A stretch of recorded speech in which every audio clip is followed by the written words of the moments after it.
So I tried to record this video yesterday, and it took me about 12 hours to get only about 4 clips. Then I realized that it wasn't going to look right if I was going to edit the whole video together. So I had to start all over again. Hello guys, it's Kim. Today I'm here to talk to you guys about my first LSD trip. I've been wanting to make this video for a couple of months now, probably about 4 months ago. That's when I went on my first trip. I just haven't had the time to sit down and talk in front of the camera and practice expressing myself and speaking in front of my phone and pretending that there's an audience on the other side. This is something very new to me.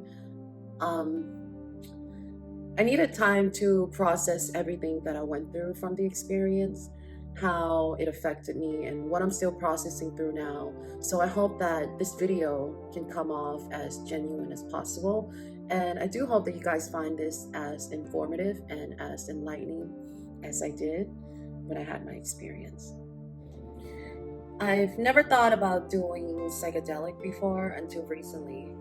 About a year ago, I fell in love for the first time. Then a couple of months later, we decided to break up. That broke my heart. It also tore down my ego. The person that I thought I was no longer important to me anymore because I found a new meaning to life. For the past couple of years, I've been super focused on my personal life. I was chasing after my goals and dreams. I was traveling all over the world, and that's what I had planned for my life. Was I wanted to be alone. I never wanted to be in a relationship until I ran into my boyfriend now, and he totally changed my perspective on life. That love has affected me so much that I'm no longer the same person that I used to be anymore. While we were separated, I went through a really tough time trying to rebuild myself back up because my ego was no longer a part of my life. I wasn't driven by that anymore. The only things that I was driven by was anything that was meaningful. I was trying to chase after that again, because I realized that nothing in this world is worth having until there's meaning behind it. After that heartbreak, I decided that I was going to move forward with my life, but this time I'm going to leave my ego behind, and I was going to follow whatever it was that I felt inside, the voice inside that I had that is always lingering, telling me about what I should do with my life and follow my passion and all these things that I feel inside, that if I never go in there and dig deep into who I am and express that in this lifetime, I was never going to be fully happy or satisfied. So I challenged myself to expand my consciousness so that I can broaden my mind, and maybe it will lead me to somewhere that I will finally want to be or be happy with. And that is what led me to doing LSD. Held on to the tabs for a couple of months before I finally decided to go through with it. I didn't want to have a bad trip, so I did everything in my power to avoid that from happening as much as possible. So I cleansed my body. I ate super healthy. I didn't smoke or drink. I did a lot of yoga. Another thing I did was I wrote down a couple of questions that I wanted to come back and answer after my trip so that it'll help me reflect on what happened and what is it that I took from the experience. My ex-boyfriend and I decided to get back together, and that was another reason why we wanted to go on this spiritual journey. Since we both are very different and we have a different way of approaching life, we wanted to see if this trip will help us come to a place of understanding and also give us space to love each other without ego. We were supposed to wait until Valentine's Day to do it, But we got into an argument on Christmas night and woke up that morning and sat on our bed and had a conversation about who we are and what is it that we're figuring out together. And we told each other that regardless of who we define ourselves to be, we will always be here to love each other because we've already fallen in love with each other for who we are inside, and that the exteriors didn't matter to us. It seems like we already got love figured out without the help of LSD, but that trip really showed how accepting and genuinely loving we were to one another. We made smoothie before taking the tab. We sat here on this exact couch that you see and placed it under our tongue for about 40 minutes. Then we swallowed the whole thing. Moments later, Sam started giggling. I looked at him and I asked him, what is it that he was giggling at? Excuse me. Then he turned around and looked at me. Then he looked away, and I didn't even exist to him at that point. So I knew that he was beginning his trip. He got up, then he started roaming around the house. He was getting into all of our furniture and anything shiny that he saw. He also was staring at this painting behind me, and it made me really happy to see him like that because he's a very reserved person. And it seems as if the person that he was no longer here anymore, and he has been replaced with a different version of himself, a more pure version of himself, a more free and open version of himself. And I wanted to give him space to go on his spiritual journey and his trip. So I went outside and sat on the couch on my balcony, and I gazed at the sky. Moments later, I saw black dust, sand-like black dust, started forming and dancing and blending into two tornadoes. And I thought to myself, wow, how come I've never seen this before? I mean, I've been here on this planet for a long time, but I'm never taking a moment to appreciate the cosmic existence that this universe has to offer. I've been so busy and so focused on myself and who I should be and what I should have. I've never really just taking a moment to sit down and just enjoy my existence. I felt very at peace with myself, even though I knew what it was like to feel peace. That was a different kind of peace because that was the most physically quiet I've ever been in my life. I obviously didn't know that I was beginning my trip because I was believing what I was seeing and what I was visualizing, and I was happy with it. And that was the beginning of everything. I came back inside and found him sitting on our couch meditating. He was just going like this with his eyes closed. And it was really weird for me to see him like that because for as long as I've known him, he is not that type of person. So I sat next to him and I watched him while he's in his own little world, just staring into the ceiling. And then he got up and went to the bathroom. I left him alone because I thought he was just using the toilet or something. Then when I went to go check on him, he was in the bathtub taking a shower. The whole floor was wet. I guess he's been standing there for a minute. He was stuck in one position. So I opened the curtain. I asked him, like, what the hell are you doing? He didn't even respond to me. So I helped him out of the bathtub and I basically kind of guided him to our bed. And when he saw our bed, he got scared and he was basically just like holding on to me and he was shaking his head in a very childlike way. And he was like, no, I don't want to lay down. He later on told me that he basically saw the bed as an ocean or a pool, and he thought that was going to drown him. So I brought him back on our couch. Later on, he snapped out of it and he looked at me and he said, I'm sorry, I've been having my my moment now, and now it's time for us to share the trip together. He said that he was following um, the villagers, so like a village people who were showing him about his life and his past and all the things that he went through from his childhood.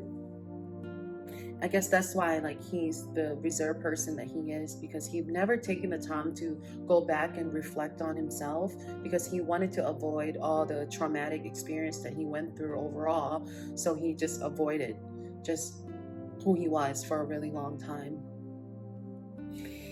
He told me to let go because I'm such a control freak, and he said, babe, you need to let go. You can't control this. You just have to just let it take you where you need to go. I listened to him, and I just sat there and I exhale, and I just let myself go on this exact couch, and I sat here and I stare at my TV. And out of nowhere, everything just started getting intense, and everything just turned into kaleidoscope, and things were just merging and blending to each other. And I have a chandelier here in my living room, and it was reflecting through my TV screen, and the chandelier just turned into snakes. And then I noticed that the snakes are alive and they have eyes. And then when I looked around my room, everything had eyes. Every little light that was reflecting would turn into some form of creature. But I wasn't scared. I wasn't scared of everything that was going on around me. I felt at peace with it. I felt like I met these people before in my past, or I felt at home with this feeling and the people that I was surrounded by. And I felt like they were going to take me somewhere. They were going to show me what life is really about, and the life that mankind has left behind or lost. So this is when everything began to get really intense for me. So we sat on our couch and we turned on the TV, and we went on YouTube because we wanted to watch something. And the first thing that popped up was this video that is called "Everything is Connected." I'm going to leave my blog post in the description box so you guys know everything that I'm talking about. So anyways, the video came on, and we pressed play on it, and it's almost like everything around us just disappeared. And it's almost as if the people that were here with us just basically just gave us a projector of what they want us to see. And we were just two people who were sitting in like a black hole or the dark, and the only thing that was important at the time was what it is that they were trying to get us to know. We sat there and watched the whole thing, and our brain was able to grasp everything with ease. Sorry, I have my note here. We could see through people beyond their exterior, their ego, their fear, their insecurities. It helped us sympathize with their internal battle. They were suffering from their self-reflection, which caused them to express that outward. And we weren't judging people anymore, but more so we actually understand why they do the things that they do and what has caused them to become that way. We also listened to a lot of music. One of the songs that we listened to was I Can't Keep Up by The Tourists. I've been listening to this song for over 10 years now, and it has always been meaningful to me because of the lyrics. And to be able to experience the song while on LSD was just out of this world. I can't describe the feeling that I felt while listening to the meaningful words and watching the video. I felt like I was out of space with higher beings who were here to give me this promising feeling that there is more to the universe than this human life that I've been given. We also watch Commonwealth on Amazon, and we watch Kung Fu Panda. We wanted to collect as much information and take in as much information as we can while we were on this trip, because everything was so easy for us to figure out and understand. And things like materialism, fame, advertisement, politics, um, and war on TV didn't really appeal to us, because we knew that it didn't contribute to our spirituality, and they were distraction. Although we didn't know who were behind those things, we knew that they were here to poison our mind and stop us from going after our true callings.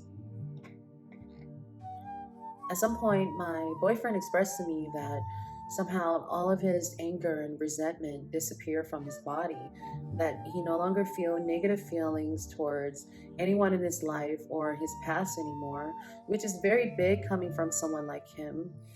He also gave me this look that I've never seen before, and he looked at me and told me that I was beautiful and that he finally see me for who I am now. And I've been searching my whole life to be seen by someone like that. And that was the first moment I knew what it felt like to be looked at for who I know myself to be inside. He was able to see me through the walls that I built my whole life to hide behind. I cried, and it was a peaceful relief. I no longer have to hide anymore. For once, I can feel safe enough to stand in front of someone and let them know that this is who I am, and to be accepted for it was such a liberating feeling. We spent the whole night expressing love to one another. We felt like we were lovers from different life, and we found each other again in this life, and it was very romantic. It was 5 a.m. Everything calmed down at this point. We were exhausted. We felt like our soul traveled all over the universe and back. And it was time for us to get back to reality, to our human life again. I told my boyfriend that I was sad because I wasn't ready to say goodbye to the spiritual being that came here to show us what it is that they wanted us to know. I felt honored to have been chosen, and I also felt very grateful for such an eye-opening trip. I said goodbye to them in my head, and I thanked them for everything that they've shown me, and I told them that I was going to see them again. After the trip, we had a conversation and we made a plan that we were going to move forward. Um, we were going to give up on alcohol, smoking, or anything that would be considered harmful to our well-being. Even though meeting each other has helped us realize what's important, the trip has completely erased our desire for materialistic things and many other ego-driven behaviors that we had. We were ready to go into this world with a different approach. We did not want to waste the knowledge that we've been given, and we also did not want to disappoint the people who show us the way. I want to share with you guys this piece that I wrote after my trip. We are slaves to the ego that is driven by our insecurities. We're constantly being manipulated and buying into ideas that prey on our self-worth. So we spend our time doing things we do not want to buy things we do not need. We are constantly telling a story about who we are to the world, so we have to make sure that we align our inner being to tell the story that will help us connect with people authentically. Which do we want to be loved and admired for? The person who we want people to believe, or the person who we are inside? We need to have the courage to be vulnerable and transparent, which begin with discovering the essence of what makes us our own being, to look beyond our fears, insecurities, and traumas, to believe that we deserve more than temporary admiration, to know that we are worthy of unconditional love. We hold the key to our freedom. The repetitive cycle can be put to an end. The sooner we decide to live in alignment with who we are, the sooner we will realize our true purpose. We will give ourselves a chance for many possibilities that will help us connect with the world for who we truly are. In a world full of many facades, we have the luxury to be who we desire. We create an outward appearance that is maintained to conceal a less pleasant or credible reality. Thus, our cover seems inviting enough for a chance of exploration. There are many things we can add to our lives to help us feel better about ourselves and change how others see us. Sadly, our inner being cannot be accessorized. There is no easy way out when it comes to the quality of who we are as human beings. Only when we find revelation within ourselves, we can show the world that we are worthy of honor. Give yourself a chance. You deserve it. The eternal you is waiting to be found. The universe is forever connected to me because of you. Thank you, LSD. You've shown me an unforgettable cosmic energy that will last me a lifetime.